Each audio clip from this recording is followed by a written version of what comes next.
presentar al arquitecto y docente Alberto Álvarez.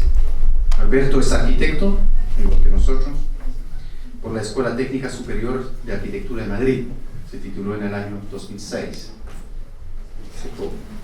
Posteriormente realizó en la misma institución, si no me equivoco, el doctorado en proyectos arquitectónicos avanzados. Está por terminar. Con una estancia internacional en la Escuela Politécnica de Milán, en Italia. Ha obtenido diversos premios en concursos internacionales, razón por la cual está aquí, destacando los obtenidos para la remodelación de los barrios Alto y Bajo de Sanlúcar de Barrameda, en la provincia de Cádiz, en España, y para la remodelación del distrito Carlsberg, en Dinamarca. Obtuvo el primer premio Francisco Javier Sáenz de Oiza y ha sido asistente de proyectos arquitectónicos en la Escuela Técnica Superior de Arquitectura de Madrid. Ha realizado charlas, presentaciones, publicaciones en diferentes medios internacionales y como profesional independiente ha trabajado en España, Holanda, Reino Unido, China, Suiza, Israel, Italia y los Emiratos Árabes Unidos. Y hoy siguió su camino, su destino como docente en nuestro país, en nuestra ciudad de Concepción, en nuestra ya prestigiosa Escuela de Arquitectura. Estimados, denle un fuerte aplauso a nuestro docente.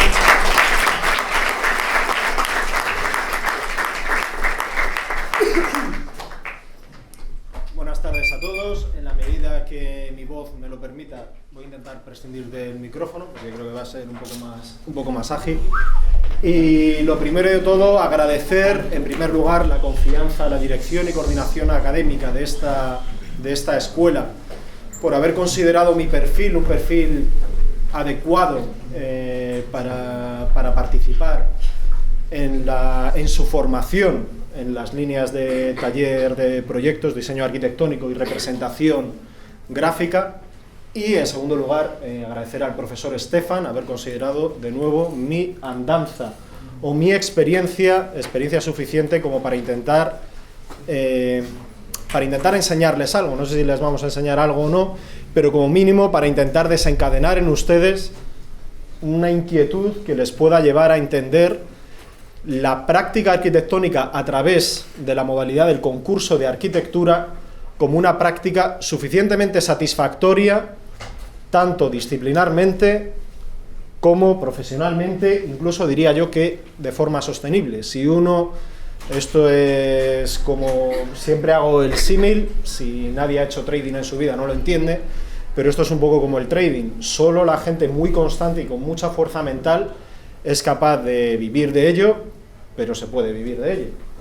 Y yo creo que con los concursos pasa lo mismo, pero hay que tener la mentalidad de Rafa Nadal, mentalidad que yo no tengo, y es por lo que me defino como un arquitecto vocacional, un profesional itinerante y un jugador retirado. Vamos a comenzar. Lo primero, voy a intentar ahondar un poquito, pero poco, sobre mi perfil para que ustedes que están ahí sentados entiendan qué hace aquí este tipo y qué le legitima para ocupar 45 minutos de su tiempo. La presentación de mi perfil se basa en el pleno convencimiento de la necesidad de aquel arquitecto que quiera tener como una experiencia integral, o al menos así yo lo veo, de tener tres pilares básicos en su desarrollo, que es el pilar de la práctica, el pilar de la docencia y el pilar de la investigación. Es verdad que hay magníficos profesionales que tienen el talento de poder comunicar su sabiduría, pero no lo encontramos en todo. Hay magníficos docentes que sin embargo adolecen quizá de haberse partido los cuernos a la práctica y de aprender ciertas lecciones que te dan.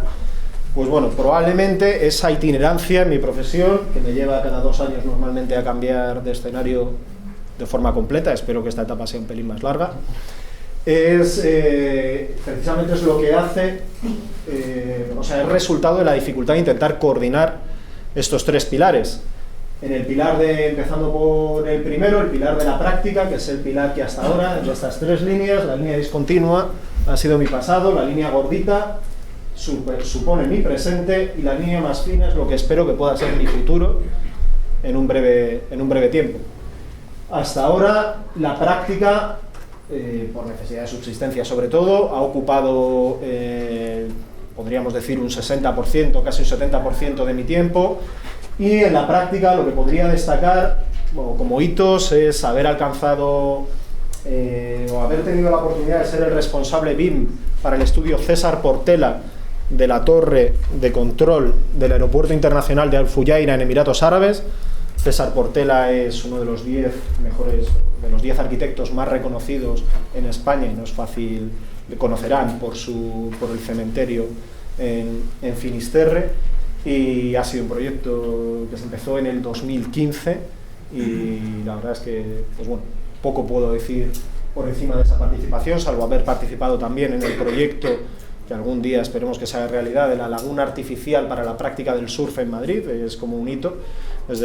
Solo hay una comercial, creo, en el Reino Unido, pero de muy pocas dimensiones, son más de 40.000 metros cuadrados de laguna, y es algo que va a ser único en el mundo cuando se produzca, que es la capacidad de hacer surf en una ciudad que está a 3 horas de cualquier playa más cercana. Junto con esa práctica también el haber sido consultor, por ejemplo, para el Ayuntamiento de Madrid en el desarrollo de espacios públicos, y ahora veremos que un tercio de mi labor práctica se ha desarrollado para y gracias a los concursos. En cuanto a la docencia, podríamos destacar mi participación o la oportunidad que me dieron los profesores Mansilla y Tuñón, que hasta el momento probablemente son los profesionales, bueno, ya solo Emilio Tuñón, han sido los profesionales más completos que yo he tenido el gusto de conocer. Cansado cuando entendí que se terminaba mi periodo en la Escuela Técnica Superior de Arquitectura de Madrid, por esta proactividad que me caracteriza, decidí abrir una escuela privada de arquitectura junto con mi socia, Ángela. ¿Y qué más podríamos decir en cuanto a docencia? Bueno, pues ahora la oportunidad que me ha dado la universidad de colaborar con ustedes. En el pilar de la investigación, que ven que poco a poco es al que intento dedicarle más tiempo, pues podríamos destacar mi condición de doctorando. Si alguna vez la vida me da 4 meses tranquilos, espero poder terminar mi tesis sobre cómo la manipulación física del espacio en la obra de Enric Miralles consigue una distorsión psicológica capaz de alterar la percepción temporal en la arquitectura. Sin que tenga nada que ver, una etapa de mi vida consistió en ser el director ejecutivo del Observatorio Panamericano de Paisaje, Territorio y Arquitectura para América Latina en México. Para bien o para mal, nada que ver con la delegación que lo intentó en Chile. México avanzó un poco más, pero también por motivos políticos y motivos administrativos, pues no tuvo más recorrido.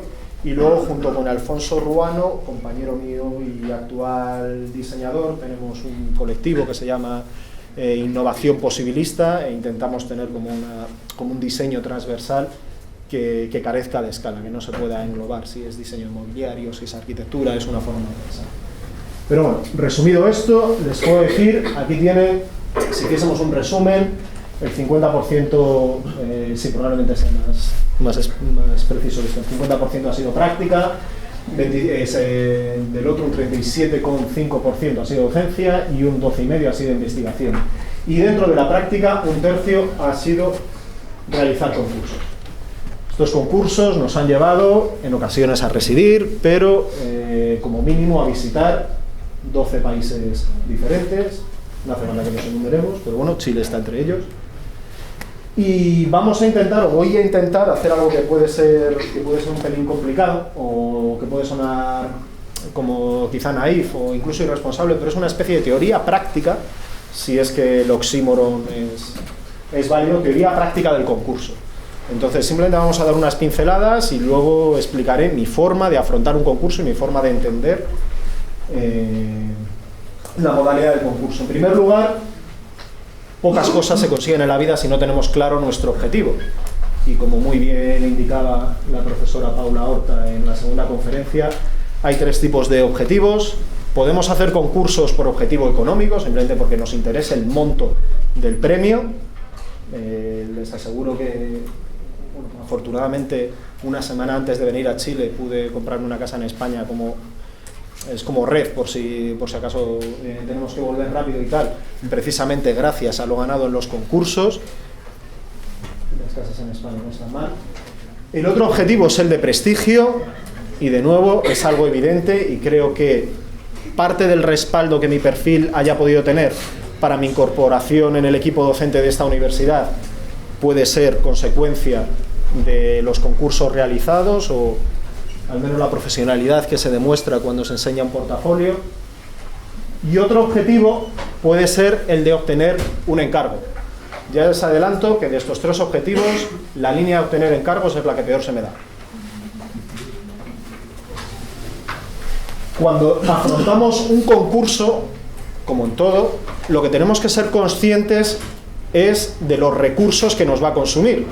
Y esto no es exclusivo de la arquitectura, esto ocurre con cualquier cosa y les ocurre a ustedes con su formación. Ustedes tienen unos recursos económicos, unos recursos temporales, tienen que superar ciertos límites en cada asignatura y tienen que gestionar su tiempo y tienen que ver si cuando una asignatura flojea es responsable dedicarle el tiempo que requiere para compensarla con otra. Pues bueno, esta especie de malabares ocurre en todo y en los concursos es vital. ¿Por qué? Porque una vez que te lanzas, y de ahí el título de la conferencia, que en principio iba a ser doble o nada, mucho más español, ¿no?, que el all-in, o si estuviésemos en el ámbito taurino, se suele decir el puerta grande o enfermería.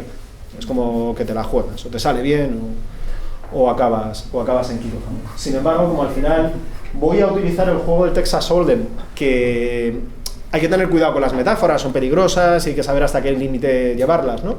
Pero siempre que ilustramos de alguna forma una idea con algo que tiene similitud, mi experiencia demuestra que la idea que se quiere transmitir funciona bien, y así lo vamos a hacer. Entonces, cuando estamos ya inmersos en es verdad que alguno de los 30 concursos, de los fallidos, y que ahora comentaremos, se han tenido que abortar a medias, pero es una de las cosas más estúpidas que se puede hacer en la vida, porque ya has perdido tiempo, has perdido dinero, has dejado de hacer otras cosas. Entonces, cuando nos decidimos a hacer algo, lo hacemos, y si no, pues nos dedicamos a otra cosa. También es una muestra de madurez, yo diría, incluso profesional.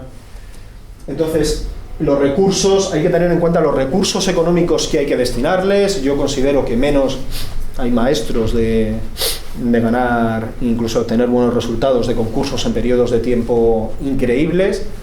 Mi experiencia es que menos de 3 semanas, y ya estamos apurando mucho, menos de 3 semanas para un concurso serio, es complicado. Una de las situaciones de abortarlo, me acuerdo de una noche que dijimos, bueno, pues esto se entrega a las 8 de la mañana, era a las 8 de la tarde, concurso de estudiantes, pues bueno, venga, nos vamos a ver el solar y lo hacemos. Y obviamente a las 4 de la mañana, pues estamos cada uno yéndonos a nuestra casa, porque no tenía sentido. Recursos económicos, porque ya no es solo el dinero que nos cuesta producir la maqueta, o estas situaciones absurdas a las que nos han llevado en ocasiones los concursos, o al menos en Europa, que es que alguien, a mí me parece increíble, ya que alguien no reciba dinero por dedicarle esfuerzo a alguien, por intentar darle una opción, pero hemos llegado ya a la situación de doble pirueta con tirabuzón para atrás, de que hay gente, y a mí me ha tocado, que hay concursos que requieren inscripción para poder participar. Es decir, no solo te regalo mi tiempo, no solo te regalo mi trabajo, sino que además te pago porque tú puedas ver lo que yo te estoy proponiendo para ti. Pues bueno, por ahí hemos pasado casi todos. Es como tener un buen desengaño amoroso, es algo clave en la vida, ¿no? Hay que tenerlo una vez, pues haber participado en un concurso pagando y darte cuenta de lo absurdo de esa situación, pues es algo que también hay que pasar, ¿no? Los recursos económicos, pero no solo por lo que te gastas, sino por lo que dejas de ganar, y veremos cómo la vida cambia una vez que terminas los estudios, o bueno, incluso a veces con los estudios te puede pasar, pero la vida necesita sobrevivir, y si yo le explico a mi casero que no le puedo pagar este mes de alquiler porque estoy enamorado de hacer concursos y me he tirado todo el mes haciendo concursos, me dicen muy bien, pero te buscas otro sitio, ¿no? Los recursos temporales, económicos y sobre todo los recursos humanos. También ustedes se irán conociendo y sabrán poco a poco lo que se les da bien, lo que se les da mal, y lo que se les da bien y lo que se les da mal a sus compañeros. Entonces esto nos lleva a algo importante que es la modalidad de participación. Esto es como el tenis, hay tenis individual, hay tenis por parejas, ¿no? Hay diferentes formas de hacer los concursos y depende sobre todo de la escala. Está la modalidad individual, que es la que nosotros llamamos Juan Palomo, de yo me lo guiso, yo me lo como, y tiene la ventaja de una agilidad extrema, porque no tienes que andar discutiendo con nadie para convencerle que tu forma de entender que un círculo tiene que ser rojo es realmente mejor que la suya, que pelea porque el círculo sea azul, pero les aseguro que desgasta mucho. Yo no creo, desde hace mucho tiempo, yo no creo en la profesión si no es de forma compartida. Y comparto la gran frase de Emilio Tuñón de que la disciplina o es conversacional o poco disciplinar es. Se me ha olvidado simplemente decirles, bueno, cuando les decía que mi vida cambia, para que entiendan, del 2000 al 2002 es cuando despierto a la vida y a la arquitectura, porque es cuando comienzo en la universidad. Del 2003 al 2005 es cuando comparto con Daniel Ibáñez, Rodrigo Rubio, Alfonso Ruano y Alejandro Sanz, no el cantante, sino el arquitecto amigo mío. Comparto estudio, margen, la verdad es que fuimos una plataforma importante. 2 de los concursos premiados que aquí van a ver los conseguí con ellos, y ahí es cuando me di cuenta que solo no puedes, con amigos sí, y es algo que les recomiendo. En el taller estamos teniendo alguna dificultad en ocasiones por el trabajo en equipo, pero es que el trabajo en equipo es la base de nuestra disciplina, y cuando llegas a una oficina y tienes que trabajar con el personal que te pone la oficina, pues es lo que tienes, es como tienes que trabajar con el ordenador que te dan, ¿no? Entonces yo suelo recomendar la modalidad por equipos, pero siempre teniendo en cuenta el fuerte que tiene cada uno, y si hay alguien que es especialista en diseño y alguien que es especialista en construcción, igual que debería pasar en todo, tiene como prioridad las decisiones del que es especialista en diseño, sobre diseño tiene la prioridad en construcción la opinión del que es especialista en construcción. ¿Bien? Y la última modalidad, que la verdad es que a mí me hace sentirme bastante cómodo, es la modalidad de especialista o mercenario, que es la modalidad en la que un estudio ve que tienes como facilidad para conseguir lo que a ellos les cuesta y te contrata para que les ganes un concurso o para hacer un concurso, ¿no? Entonces, en esta modalidad hay diferentes disciplinas, pero yo es en la que más cómodo me encuentro. ¿Por qué? Porque no arriesgo. Yo en esta modalidad, y ha sido los últimos concursos que he hecho, los he hecho así, es una modalidad en la que tú, pues a lo mejor tu salario no es igual de alto que el que tendría alguien en plantilla, cobras un poco menos, pero cobras por hacer el concurso, y algo que ya depende de la negociación, pero tienes una participación en el premio, porque todos hemos aprendido el sistema capitalista, al que le guste o al que no le guste, pero es así, que el que no tiene como un beneficio a la hora de conseguir algo se esfuerza un poco menos, y mi experiencia es que es así. Entonces, en esta modalidad como de arquitecto a sueldo, arriesgas un poco menos porque tienes cubierto tu mes y le puedes pagar a tu casero, y encima, si tienes la suerte de que ganas, te llevas una participación del premio o una participación del encargo.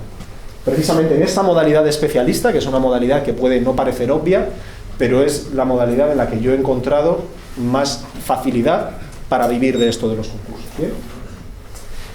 Estrategia. Nadie consigue nada si no sabe lo que quiere y no sabe cómo conseguirlo.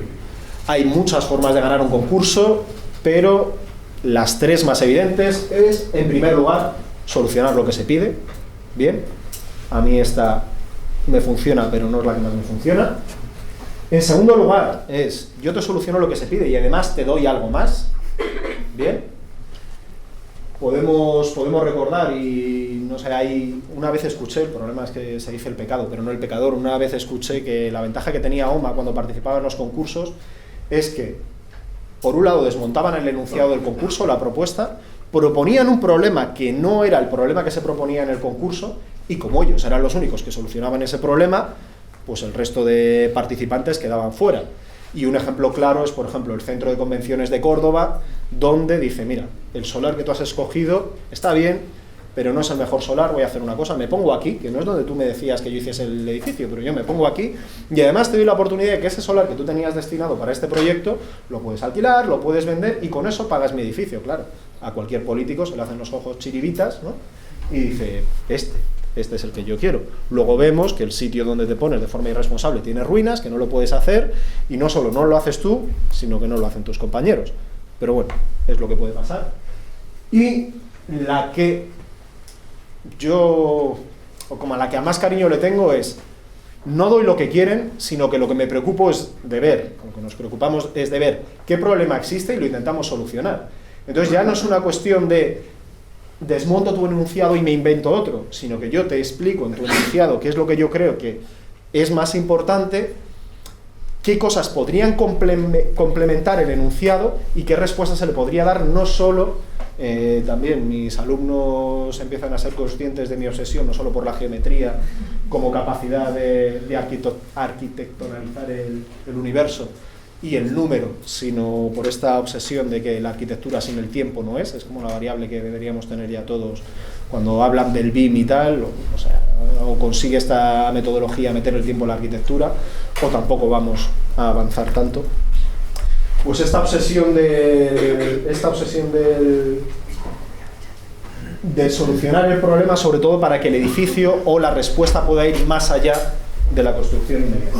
La verdad es que me doy cuenta que cuando me he puesto a hablar de mi estudio me he olvidado un poco de que en el 2006, no está mal hacer este inciso, en el 2006 al final terminé de fin de carrera, 2007-2008 estuve en el Reino Unido colaborando con oficinas británicas y oficinas chinas, que es lo que nos llevó a estar residiendo en Shanghai.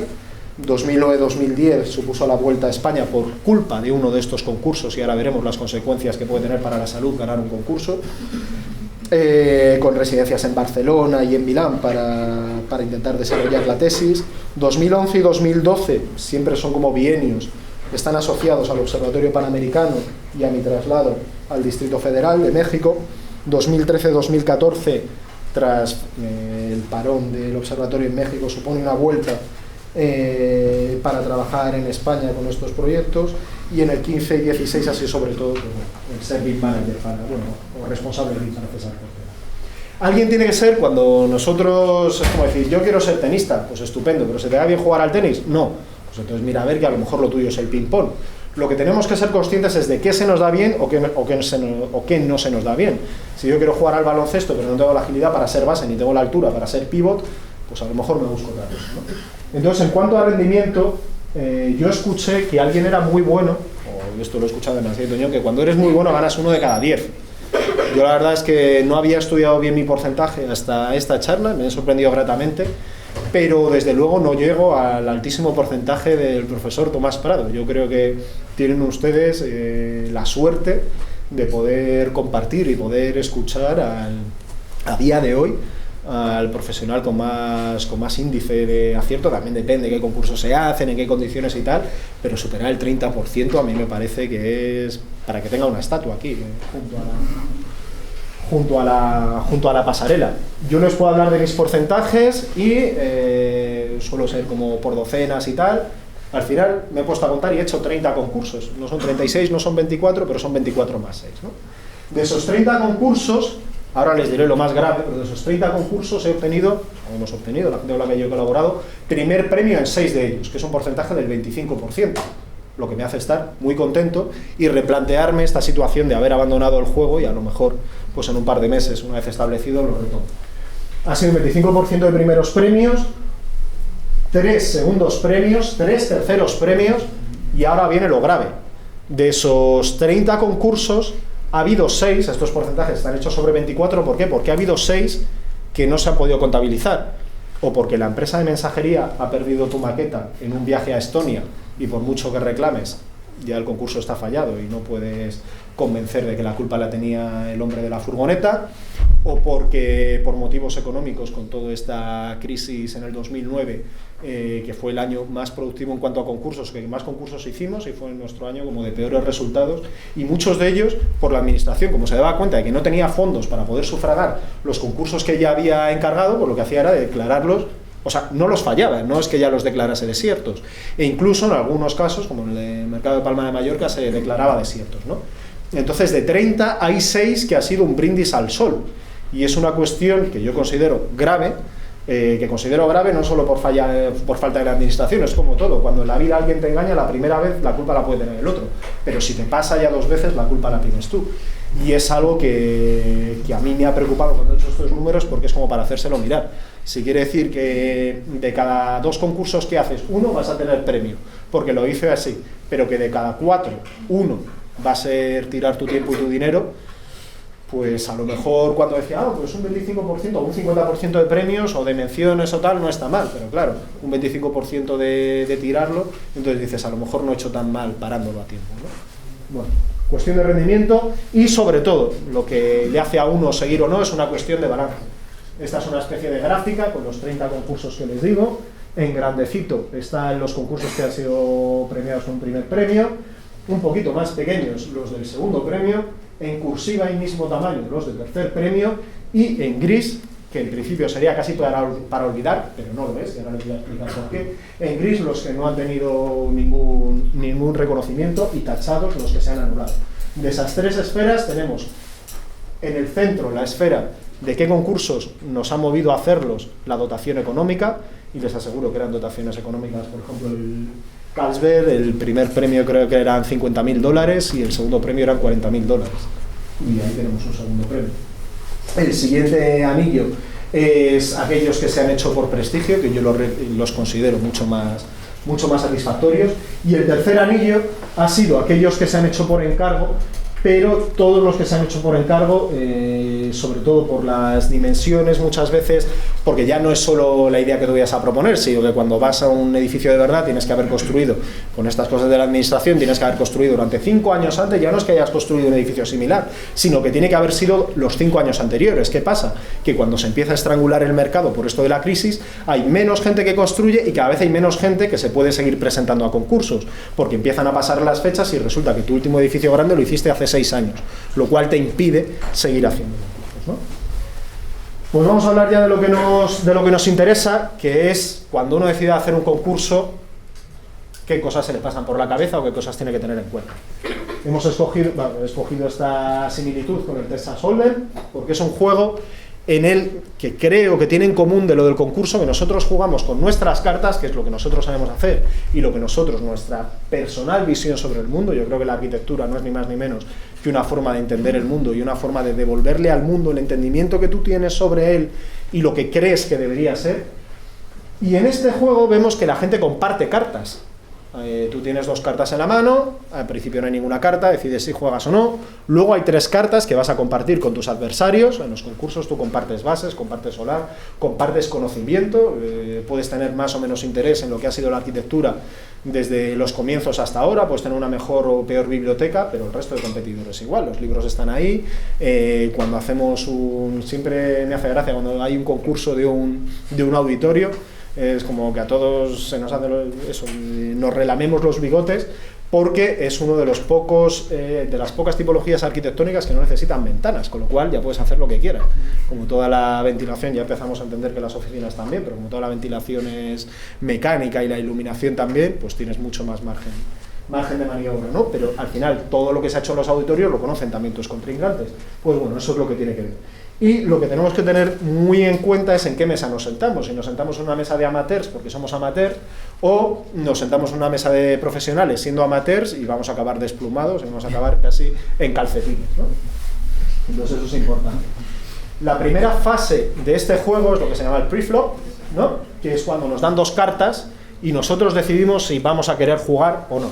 Esas 2 cartas es lo que yo denominaría los recursos que tenemos, es decir, nos pillan un buen momento de la vida, tenemos conocimiento suficiente, si hemos hecho 50 auditorios, les aseguro que va a ser más fácil resolver un concurso que si solo hemos hecho uno, que si tenemos que aprendernos toda la normativa de auditorios. Si hemos hecho concursos en un país, va a ser más fácil que si no hemos hecho concursos en un país. Pues bueno, cada uno tiene el bagaje personal que tiene, son las cartas con las que empieza y puede decidir, pues un concurso de la biblioteca, ¿voy o no voy? ¿Bien? La siguiente fase, que es el flop, que es, fíjense que me ha costado encontrar imágenes parecidas en internet, pero además tiene lo bonito de que van cambiando las cartas. Pero es que en el concurso pasa así. Nosotros pensamos que vamos a participar con una idea muy clara y tal, y vemos que no solo las cartas, sino incluso el propio tapete cambia cuando tú vas desarrollando la idea. Y ya, si esto pasa, independientemente de que luego haya como circunstancias administrativas de no, es que ha habido una errata porque un concursante ha preguntado y donde decíamos que eran 4 alturas es que eran 6, pues ya me has fastidiado todo lo que tenía pensado, ¿no? Pues bueno, nosotros tenemos las cartas y ya hemos decidido participar en el concurso y vemos lo que son las bases, ¿no? Tenemos las bases igual que todo el resto de concursantes y entonces ya es cuando valoramos si lo que como que el conocimiento o la experiencia que nosotros tenemos con una primera lectura de las bases, si realmente encaja o no, porque esto es habitual, es decir, coges 6 concursos, dices, venga, participamos, escríbeme por si acaso, luego te llegan las bases, los lees y dices, de los 6, al final voy a acabar reduciendo a 3 y de los 3 voy a acabar haciendo a 1. Esto es una práctica habitual de las oficinas con las que he tenido la suerte de colaborar, que son oficinas suficientemente bien pagadas como para tener esa pequeña parte de I+D, no solo no tener a su gente explotada, sino tener esa pequeña parte de I+D que le permite hacer concursos de vez en cuando para ganar prestigio, para ganar dinero, para ganar encargos, ¿no? Bien, pues vemos que hemos decidido, que tenemos las ideas y tal, y ahora viene el turn, que quiere decir que hay una carta más encima de la mesa. Esa carta no viene de las bases, esa carta viene de la lectura que nosotros hacemos de las bases, del callo que tenemos haciendo concursos, y más o menos nosotros ya sabemos, si alguien ha hecho bastantes concursos, yo creo que sin miedo, de los 3 primeros premios acierta 2 y sabe qué va a pasar en esos 2. El problema es que ¿el problema cuál es? Es que normalmente esos 2 a ti no te satisfacen y siempre vas a intentar hacer el que no tienes claro que va a ganar, ¿no? Por esta circunstancia estamos en una profesión que, para bien o para mal, yo creo que tiene un componente de ego importante. Para mal, porque muchas veces eres esclavo de tu ego y te lleva a hacer cosas que no deberías, o te lleva incluso a quedar como un perfecto imbécil cuando no lo eres. Pero para bien, porque hay circunstancias que, si no es por el amor propio, por la autocrítica y por esa vergüenza torera que llamamos nosotros, eres incapaz de dedicarle cierto esfuerzo o de superar ciertos umbrales de dolor que requiere esto de los concursos. Yo recuerdo de haber leído en uno de los concursos de La Coruña, haber leído a las 12 de la noche que había de estas cosas que te huelen mal y que luego se demuestran que eran concursos que estaban manipulados, que es algo de lo que no tendríamos que hablar, pero bueno, cualquiera que lo sepa ya lo ve. A las 12 de la noche resulta que nos damos cuenta que se ha adelantado la fecha del concurso, entregando la maqueta a las 8 de la mañana del día siguiente. Y no se había comunicado a los estudiantes, había como un anuncio, medio no estaba muy claro la web y tal. Entonces, ¿qué haces? Engañas a tu padre, que es el que tiene como un coche suficientemente rápido como para llegar en 8 horas a La Coruña, y dices, papá, pasa por el estudio, recógeme a mí y a la maqueta, y de 12 de la noche, de 12 y media, cuando llega a 7 de la mañana, estás conduciendo por la noche con la maqueta y con los paneles para entregarlos y conseguir salvar el trámite administrativo que no se debería haber producido. Bueno, y llegamos al River, que es, ya sabemos, de los 3 primeros premios tenemos un poco claro ya qué 2 cosas van a ganar, pero como siempre nos empeñamos en descubrir el agua caliente y vamos a por la tercera, que no está claro, ¿no? Y entonces ahí es cuando hay que tener ya muy claro que tú tienes que desmarcarte de esas otras 2 propuestas que conoces y tienes que ser diferente. Yo siempre digo que en los concursos hay 3 escalas, y en los dibujos se lo digo cuando estamos en la clase de representación. En casi todo en la vida hay más, pero bueno, hay como 3 escalas, que es la primera impresión, es cuando yo veo a una persona, lo primero que hace mi sistema de nervioso, mi conocimiento, es distinguir lo que es persona de lo que no. Yo veo una silueta y digo, es una persona. Lo siguiente, reconozco esa cara, si la persona la conozco o no. Y lo siguiente, ya empiezo a ver un poco los detalles faciales y puedo llegar como a un conocimiento mejor del medio, ¿no?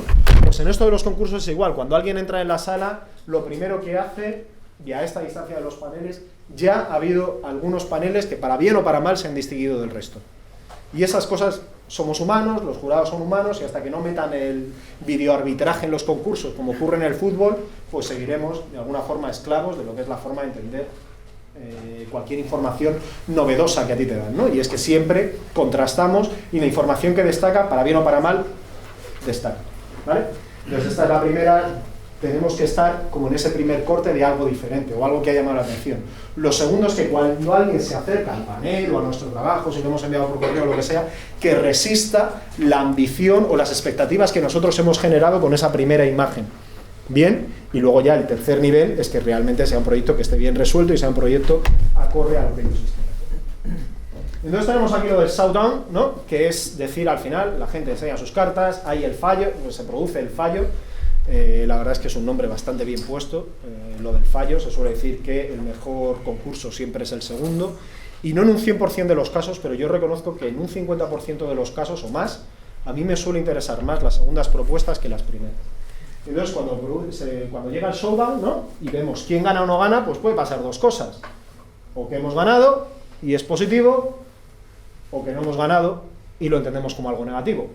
Pues no, señores, no es algo negativo, porque esto es como todo, cuando alguien toma las decisiones de forma responsable, como mínimo ha producido un conocimiento para posteriores entregas, le ha hecho mejor arquitecto, le ha hecho mejor persona, le ha hecho mejor profesional, y si en el futuro tiene el mismo problema que encajar en otro concurso, como mínimo ya lleva una semana de adelanto respecto a lo que no hubiese sido, ¿no?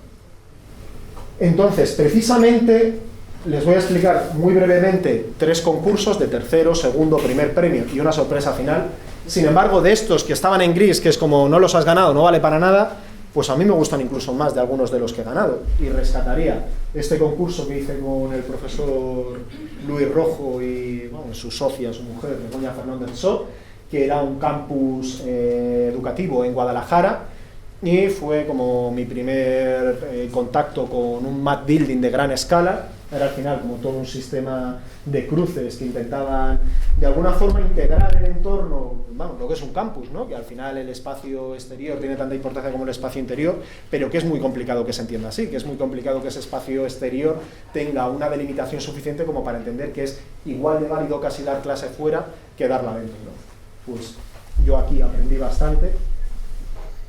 El siguiente es un concurso en el que ya me asocié con este estudio para ver si en este no cobraba nada por hacer el concurso, pero si ganábamos, el encargo era a medias. Me podía presentar porque se requería una obra inmensa que yo no tenía. Nosotros solo hemos podido construir una pequeña vivienda unifamiliar de presupuesto mínimo, de la que estamos muy orgullosos, pero de la que nadie consideraría suficiente como para encargarte esto. Pues bueno, ellos ponían el nombre, hacíamos el concurso a medias y si ganábamos, pues lo hacíamos entre los dos. Y la verdad es que es un proyecto que tiene, bueno, hay que explicarlo, pero tiene como la escala residencial frente a la escala de la autopista, y es un proyecto que, teniendo unas fachadas enormes, ciegas, resulta que todo el proyecto es formidable, porque en esta dirección transversal, bueno, un proyecto cremallera como tantos. Y el concurso que hicimos también por encargo para Asaf Lerman de la Biblioteca Nacional de Israel en Jerusalén, un concurso de bastante enjundia, y que lo ganes o no lo ganes, pero si alguien ha contado contigo para hacer ese concurso. Y en cuanto, esos han sido los que hemos hecho como especialistas contratados, y luego independientes, yo le guardo cariño a mi primer concurso en Chile, esta pequeña comisaría en Chañaral. La verdad es que el otro día busqué por internet lo que se había construido, y creo que en efecto estaba en otra liga, para bien o para mal, era muy diferente. Este concurso, que es la maqueta que tuvo que viajar de 12 de la noche a 7 de la mañana a 160 kilómetros por la autopista, un concurso para un espacio público, y a mí tiene lo bonito que a algunos de sus compañeros en el taller les pasa, de esta situación de concurso que está entre el mobiliario y la arquitectura, y era al final como intentar coser 3 espacios solo con tratamiento de mobiliario habitual. ¿Qué es lo que ganó al final? Una propuesta, como se proponía, paradas de autobús, puntos de recolección de basuras, como puntos de carga, bueno, pues estas cosas que nos gustan a los arquitectos cuando no sabemos qué hacer y tenemos la jeringuilla de inventos simpáticos, metemos, ¿no? Y al final, ¿qué ganó? Una propuesta que lo único que proponía era cambiar el pavimento. Pues también nos equivocamos. Uno de los 2 Europanes que hicimos, el Europan de Göteborg, pues eso, esta obsesión como porque al final sean sistemas flexibles pero muy articulados, no fue a ningún sitio, pero yo le tengo cariño, porque eran unas bandejas con unas piezas prefabricadas, era medio camino entre el urbanismo, la arquitectura, entre un edificio, algo que no lo es, tenía su interés. Y ahora vamos a lo que nos interesa, que es un tercer premio en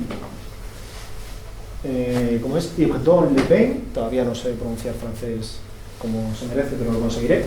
Este concurso se hizo en el 2015 para el estudio Pío Arquitectos, compañeros míos. Es un estudio madrileño que está como estudio satélite, un estudio asociado al estudio suizo Nomos, un estudio de gran potencial. Y Pío Arquitectos es como el I+D de Nomos. Y en esta ocasión me dijeron: oye, Alberto, ¿te interesa que hagamos un par de concursos colaborando? Yo dije que sí, y en los 2 obtuvimos premio, con lo cual se han entristecido de que no nos hayamos venido a Chile, pero bueno. Este es un concurso de un colegio y algo que a nadie se le ocurriría, ¿no? Que es una mezcla de colegio y parque de bomberos. Es como, o sea, no puedes poner un parque de bomberos con el ruido que tiene o tal, pues sí, había que resolverlo. Y entonces, este es voy a demostrar cómo, no voy a enseñar las propuestas ganadoras, pero se pueden buscar cómo el primero y el segundo nosotros lo teníamos en nuestra mesa como desde la primera semana de trabajo, pero entendimos que no era lo mejor, ¿no? Entonces nuestro proyecto lo que era una barra que continuaba, en esto también, si Dios quiere en la próxima clase de representación lo veremos, cómo hacer como esquemas que explican nuestra propuesta sin necesidad de que nadie cuente nada. Nosotros simplemente continuábamos todo esto que era el frente, es que además lo pide, esto es como lo de une los puntos, ¿no? Tienes el 1, el 2, el 4 y tienes el 3, pues es un poco de cajón, ¿no? Continuábamos el frente urbano con una pastilla y, afortunadamente, independizábamos el parque de bomberos de lo que era como una M, ¿no? Entonces dejábamos el colegio en la mejor situación, con unas vistas estupendas al lago y demás, y simplemente, pues bueno, este es como probablemente el concurso dibujado con más estilo, en broma lo llamamos el estilo New Wave, ¿no? Como este estilo suizo que vuelve un poco a los 80, de todo blanco y negro, todo como mínimo. No he metido las secciones, pero la verdad es que son las secciones más mínimas y por contra más pensadas que hemos dibujado. Y no era ni más ni menos que decidir, nosotros a los pobres chicos les vamos a proteger de lo que era una carretera y de lo que era el parque de bomberos, vamos a intentar como mínimo abrigar lo que va a ser su espacio de relación, que es el espacio público, y una vez que toman la decisión de que tu proyecto es casi como una cortina que los separa sin separarlos del parque, lo que haces es muy ligero, muy estrecho, muy leve para lo que es la normativa suiza. Y ahí tenemos, muy repetido, precisamente por esa repetición entendemos que tiene menos presencia que si tuviese como un gesto al comienzo, un gesto al final, intentamos ser súper neutros. Pues bueno, ahí tenemos un tercer premio. Y aquí es donde les digo, estas maquetas, 1, 2, 3, 4, 5, 6, 7, 8, 9, 10, 11, 12, 13, 14, 15, 16, 17, 18, 19, 20, 21, 22, 23, 24, 25, 26, 27, 28, 29, 30. Y no he sacado por internet, pero la primera y la segunda están aquí. Nosotros las descartamos porque entendimos que lo que nosotros proponíamos tenía más riqueza, pero esto es como todo. Puedes estar convencido de que tu equipo de fútbol es el mejor, no pasa. Segundo premio, en Copenhague, probablemente este ha sido el cenit de nuestra carrera. ¿Por qué? Concurso internacional abierto, donde participan las oficinas más potentes, West 8, Enric Miralles, Cora, los que todos admiramos, y resulta que quedamos por encima de ellos, como mínimo empatado con Enric Miralles, que obtuvo un segundo premio, y les aseguro que ha sido como la vez más cercana de tocar lo que creías que podía ser el paraíso, y desde entonces hacia abajo. Lo primero, esta es la lámina que nos abre la puerta. Cuando les digo, tú tienes que demostrar que lo tuyo es algo diferente, que no va a ser más de lo mismo, porque si no te meten en el saco de los otros 300 y probablemente hay alguien que ha hecho las cosas un poquito mejor que tú. Entonces, ¿qué explicábamos? Explicábamos lo que nosotros entendemos que es la forma de entender la ciudad en el siglo XXI, que es una ciudad que ya no se puede definir morfológicamente, porque no sabes lo que va a pasar en 5 años. Hay una crisis, hay una burbuja, resulta que hay una demanda de tamaño de pisos, de departamentos diferente o lo que sea, no lo sabes. Y lo único que puedes hacer es intentar, esto es como todo, lo único que puedes hacer es darle un buen abono a la planta para que crezca y que sea lo que Dios quiera, ¿no? Es como con los hijos. Lo único que les puedes dar es como la mejor educación y luego ya esperar y cruzar los dedos para que ellos en la vida pues consigan realizarse. Entonces nosotros explicábamos que esa era nuestra postura, lo justificábamos, siempre tenemos como esta primera lámina, o intentamos tenerla como con obras de arte, decir, oye, que esto no te lo digo yo, que esto te lo dicen artistas que han pensado más que yo y demás. Y entonces lo único que hacíamos es decir, yo no te puedo decir lo que tiene que ser el distrito de Carlsberg. Esta nueva operación, Carlsberg se iba de la ciudad y como suele pasar, dice, vamos, tenemos aquí unos terrenos que valen un congo, nos vamos a ir a otro sitio, la venta de terrenos nos va a pagar el traslado y nos va a dar como dinero para lanzar la compañía de aquí a 100 años, entonces esto hay que hacerlo atractivo, lanzar un concurso para que la gente piense que todo el mundo participa, que es muy abierto, que es muy danés, que es muy nórdico y demás, pero nosotros le dijimos, señores, entendemos que una de las vías que va a ganar, de estas 3 que dudábamos, entendemos que va a ser como una propuesta inmobiliaria que intente sacar más metros cuadrados y tal, pero nosotros es que no sabemos cómo va a ser su ciudad y ni creo que ustedes lo saben. Sin embargo, lo que podemos hacer es que esto que va a ser el distrito Carlsberg siga siendo el distrito Carlsberg de aquí a 50 años, es decir, que no haya una continuidad morfológica de la ciudad que haga que en el futuro eso simplemente es que te has comprado un piso en la calle número 13 de esa calle, sino que el distrito Carlsberg siga siendo una parte, no autónoma, sino una parte especial de la ciudad, ¿no? Y entonces dijimos, ¿cómo diferenciar las cosas? Precisamente uniéndolas más. Dijimos, yo no te voy a decir lo que tienes que hacer o lo que vas a hacer, pero lo que voy a hacer es como una especie de marco, porque esto va a ser al final una cicatriz en la ciudad. Tú te vas, se van las fábricas, dejas un vacío brutal. Yo lo que te voy a hacer es ya, antes de que se produzca la herida, te voy a coser las cicatrices para que tú hagas lo que hagas, injertes lo que injertes, funcione. Entonces la propuesta simplemente es dividir, y como de forma también, cuando tienes que ser radical y tienes el tiempo que tienes, e intentas como simular la realidad o ilustrarla, ¿no? Dividimos, era un solar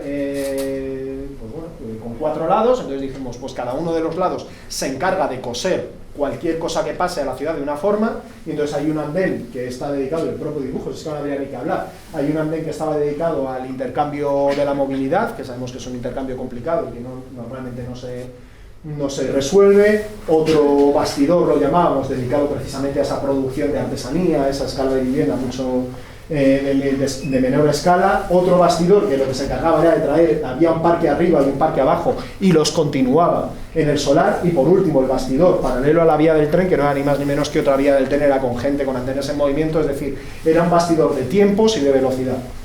Pues bien, el jurado debió entender que esta propuesta no estaba tan mal, porque al final nos olvidamos de los bastidores y lo que decimos es, yo te he creado un tablero de juego y te he creado un tablero de juego donde tú vas a poder jugar X partidas.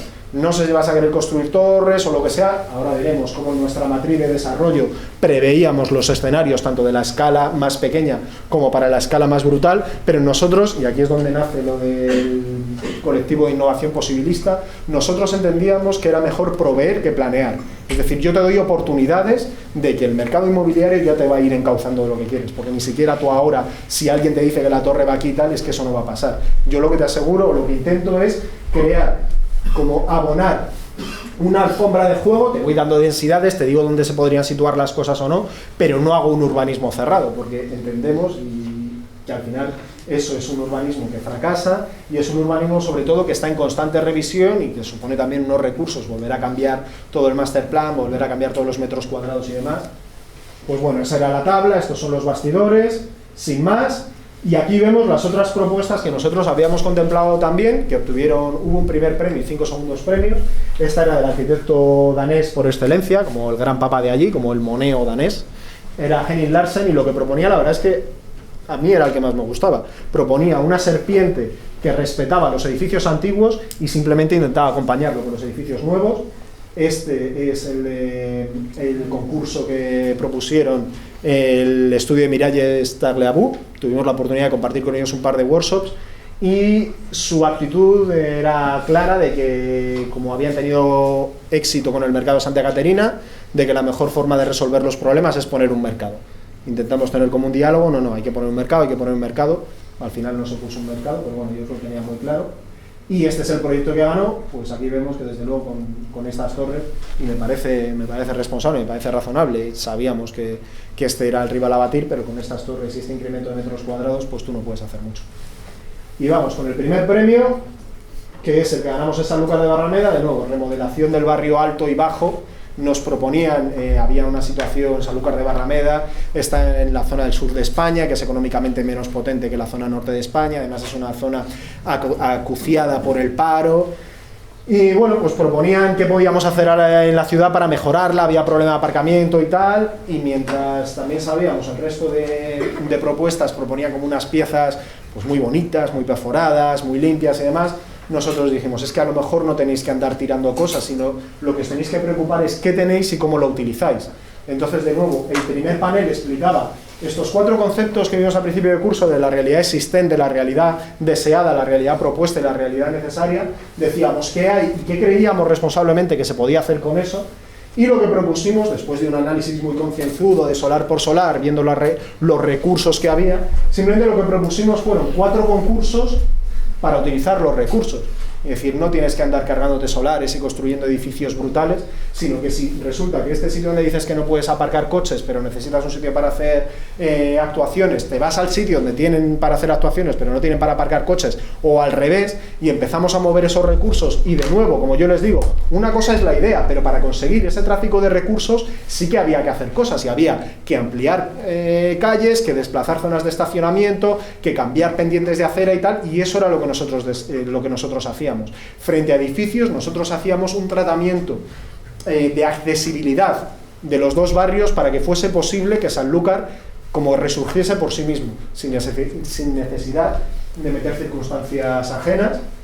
Y bueno, pues entendieron que estaba bien. Este es el concurso que ganamos a mediados del 2008, el que nos hace volver a España desde el Reino Unido, pensando que, bueno, que las cosas han cambiado, que podemos empezar nuestro estudio y demás, y nos damos cuenta que el encargo se lo lleva un equipo que no había tenido el primer premio, pero que era de Sevilla, que era local y demás. Pues yo no digo que el equipo no tuviese más potencia, pero desde luego su idea no había sido premiada. Entonces son estas cosas que dices, pues bueno, puede no pasar nada. Pues sí pasa, porque yo dejé un trabajo estupendo en el Reino Unido, una carrera que, bueno, una proyección que a mí me interesaba, y ya no es el tiempo que has perdido, ¿no? Porque este concurso se pagó bien. Este concurso, el primer premio creo que fueron 20.000 euros, no estaba mal. Pero el problema es todas las posibilidades que te truncas, como cuando les decía que los recursos económicos o los recursos temporales no son los que inviertes, sino los que dejas de invertir en otra cosa, ¿no? Y vamos a la sorpresa, que es, no hay nada más bonito en la vida, y eso sí sé que se lo digo en serio, que es haber participado en un concurso, y ya no es que llegue alguien y te diga, oye, que quiero que hagas la casa de mis sueños, que además sabemos que es trampa porque siempre le hacemos la casa de nuestros sueños y le convencemos al cliente de que él sueña lo que nosotros estamos soñando por la noche. Pero les aseguro que no hay nada más bonito que algo que tú has creado, porque tú has creado el encargo. De nuevo, los concursos, cuando nadie te encarga las cosas, tú tienes la capacidad de generar trabajo, y eso no está mal, eso no lo tienen todas las profesiones. Un farmacéutico en su casa pues no se puede poner a vender pastillas porque sí por la ventana, entre otras cosas porque le meten en la cárcel. Entonces, este es el primer concurso que hice, y sin embargo es el único de los concursos en los que he colaborado que está ya completamente terminado y brutalmente terminado. Yo este concurso participo como estudiante a finales del 2002 para el estudio LLPS, Juan Llorente Orejas, Eduardo Pérez Gómez y Miguel Ángel Sánchez. Bien, al final de LLPS se quedaron P y S, porque Llorente acabó dedicándose a otras cosas. Y es el concurso del Palacio de los Deportes, el que ahora se llama Gran Canaria Arena. Bien. Y también demuestra, por un lado, la emoción de ver algo en lo que has participado cuando estabas despertando a la vida y que se ha hecho de verdad, pero también tiene la enseñanza de que la arquitectura puede ocurrir, aunque ocurra con 12 años de diferencia, ¿bien? Y que la arquitectura, cuando tienes una idea suficientemente potente o suficientemente sencilla, ya saben que en España somos muy dados a esto de cojo una caja y empiezo a jugar con esta esquinita y tal, esa especie de pseudo sutilezas, no es personalmente mi estilo, pero bueno, pues este concurso así. Pero lo que vemos es que esto era lo que se propuso, y 12 años después la caja ha dado la vuelta, las proporciones son diferentes y demás, pero la idea está así. Como tampoco era una idea especialmente compleja, pues permite todo este tipo de operaciones geométricas, ¿no? Esta es la sección, la verdad es que es brutal. Debo decir que este concurso se gana antes de la Casa de la Música de Oma en Oporto. Ahora cuando veamos estas fotografías digamos, bueno, pues es que parece como lo mismo, ¿no? Esta brutalidad del volumen de hormigón y tal, pues esto es como lo de yo lo vi primero, ¿no? Y pues bueno, la verdad es que es unas proporciones de 50 por 70, un edificio que parece muy masivo, pero ya sabemos todos el truco de que al final es como un cascarón de hormigón que está lleno de aire, ¿no? Y puedo decirles que, aunque yo ya no he seguido vinculado al desarrollo del proyecto y tal, pero son de estas cosas que la vida te emociona, a mí me emociona poder contarlo. Creo que además da ánimo para que alguien, precisamente esas circunstancias de no ganar el concurso, pues a lo mejor lo reciclas y haces otra cosa, o no he seguido en este país o lo que sea, es como que tú siembras una semilla que en el futuro puede dar sus frutos. Y eso es todo. Gracias por todo.